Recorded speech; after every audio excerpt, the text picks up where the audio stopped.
श्री गणेशाय नमः। साथियों, प्रत्येक साल भाद्रपद महीने के शुक्ल पक्ष की चतुर्दशी तिथि को मनाया जाता है। अनंत चतुर्दशी भगवान विष्णु को समर्पित है। इस दिन जातक व्रत रखकर भगवान विष्णु की पूजा आराधना करते हैं। अनंत चतुर्दशी का महत्व और भी ज्यादा बढ़ जाता है क्योंकि इस दिन भगवान गणेश का विसर्जन किया जाता है। इस दिन अनंत चतुर्दशी के लिए भगवान विष्णु ने 14 लोगों की रक्षा के लिए 14 रूप का धारण किया था। अनंत चतुर्दशी का महत्व। भगवान विष्णु का एक नाम है अनंत। इसका अर्थ है जो सृष्टि के पहले से हो और जिसके अंत का भी कोई ज्ञात न हो। यह शाश्वत होने का प्रतीक है। इस दिन भक्त भगवान विष्णु को समर्पित करते हुए उपवास रखते हैं। कई जगहों पर हल्दी के 14 गांठों की एक माला बनाई जाती है। माना जाता है कि ये 14 गांठ भगवान श्री विष्णु की ओर से बनाए गए 14 लोकों का प्रतीक है। इस माला को अनंत कहते हैं। इस माला पर भगवान विष्णु के दिव्य मंत्रों का जाप किया जाता है। इसे 14 दिन तक बांध के रखा जाता है। इसको बांधने से संकटों का नाश होता है और सुख समृद्धि घर में बनी रहती है। आइए जानते हैं अनंत चतुर्दशी की रोचक कथा, पूजा विधि, दिनांक और शुभ मुहूर्त। इस साल अनंत चतुर्दशी का व्रत 28 सितंबर को रखा जाएगा। अनंत चतुर्दशी में ही भगवान गणेश का विसर्जन किया जाता है। साथ ही कुछ खाना वर्जित रहता है। अनंत चतुर्दशी का दिन बहुत शुभ माना जाता है क्योंकि इस दिन भगवान गणेश का विसर्जन किया जाता है।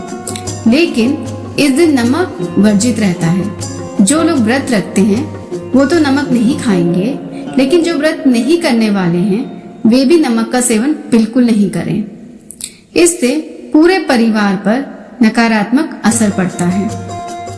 क्या है अनंत चतुर्दशी? शुभ मुहूर्त। अनंत चतुर्दशी भाद्रपद महीने के शुक्ल पक्ष चतुर्दशी तिथि को मनाया जाता है। वहीं चतुर्दशी तिथि की शुरुआत 27 सितंबर की रात 8:49 से हो रही है और समापन अगले दिन 28 सितंबर को शाम के 6:32 में हो रहा है। इसलिए उदया तिथि के अनुसार अनंत चतुर्दशी का व्रत 28 सितंबर को रखा जाएगा। वहीं इस दिन भगवान गणेश का विसर्जन किया जाता है। इसलिए भगवान गणेश का विसर्जन करने का शुभ मुहूर्त 9:43 से लेकर दोपहर 3:05 तक रहने वाला है। अनंत चतुर्दशी की पूजा कैसे करें? अनंत चतुर्दशी के दिन सुबह जल्दी उठकर स्नान करें। भगवान अनंत यानी विष्णु के सामने व्रत का संकल्प करें। हल्दी कुमकुम के साथ सूती धागे से 14 गांठ युक्त एक माला बनाएं। कई जगह इस माला में हल्दी की गांठ पिरोई जाती है। भगवान विष्णु को फल फूल अर्पित करें। सुबह से शाम तक व्रत करें। अनंत चतुर्दशी की कथा पढ़ें। भगवान विष्णु की कृपा के लिए 14 चीजों का दान करें। कहते हैं कि जब पांडवों ने अपना सारा राजपाट खो दिया था तब श्री कृष्ण ने उनको अनंत चतुर्दशी व्रत करने को कहा था। इस व्रत के पुण्य प्रभाव से पांडवों को उनका राज्य वापस मिला था।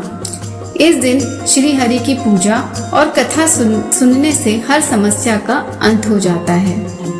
आइए जानते हैं अनंत चतुर्दशी की कथा। पौराणिक कथा के अनुसार प्राचीन समय में सुमंत नामक ब्राह्मण अपनी बेटी दीक्षा और सुशीला के साथ रहता था। सुशीला जब विवाह योग हुई तो उसकी मां का निधन हो गया। सुमंत ने बेटी सुशीला का विवाह कौंडिन्य ऋषि से कर दिया। कौंडिन्य ऋषि सुशीला को लेकर अपने आश्रम जा रहे थे, लेकिन रास्ते में रात हो गई तो एक जगह पर रुक गए। उस जगह पर कुछ स्त्रियां अनंत चतुर्दशी व्रत की पूजा कर रही थी। सुशीला ने भी महिलाओं से उस व्रत की महिमा जानी और उसे भी 14 गांठों वाला अनंत धागा पहन लिया और कौंडिन्य ऋषि के पास आ गई। लेकिन कौंडिन्य ऋषि ने उस धागे को तोड़कर आग में डाल दिया। इससे भगवान अनंत का अपमान हुआ। श्री हरि के अनंत रूप के अपमान के बाद कौंडिन्य ऋषि की सारी संपत्ति नष्ट हो गई और वे दुखी रहने लगे। सुशीला ने इसके लिए अनंत धागे को जलाने को वजह माना। फिर कौंडिन्य ऋषि उस अनंत धागे की प्राप्ति के लिए वन में भटकने लगे। एक दिन वे भूख प्यास से जमीन पर गिर पड़े। तब भगवान अनंत प्रकट हुए। उन्होंने कहा कि कौंडिन्य, तुमने अपनी गलती का पश्चाताप कर लिया है। अब घर जाकर अनंत चतुर्दशी का व्रत करो और 14 साल तक इस व्रत को करना। इसके प्रभाव से तुम्हारा जीवन सुखमय हो जाएगा और संपत्ति भी वापस आ जाएगी। कौंडिन्य ऋषि ने वैसा ही किया, जिसके बाद उनकी धन संपत्ति वापस लौट आई और जीवन सुखमय हो गया। तो साथियों, अगर आपको अनंत चतुर्दशी से संबंधित मेरी ये वीडियो पसंद आई तो आप मेरे चैनल वॉइस ऑफ विभा को सब्सक्राइब करें और मेरे चैनल पर प्रसारित की गई पौराणिक और धार्मिक कथाओं को सभी को शेयर करते रहें, जिससे सभी को सनातन संस्कृति की अद्भुत जानकारी प्राप्त होती रहे। साथ ही मेरे इस वीडियो को लाइक करें और उस पर कमेंट करें। तो सभी प्रेम से बोलिए, जय श्री गणेशाय नमः।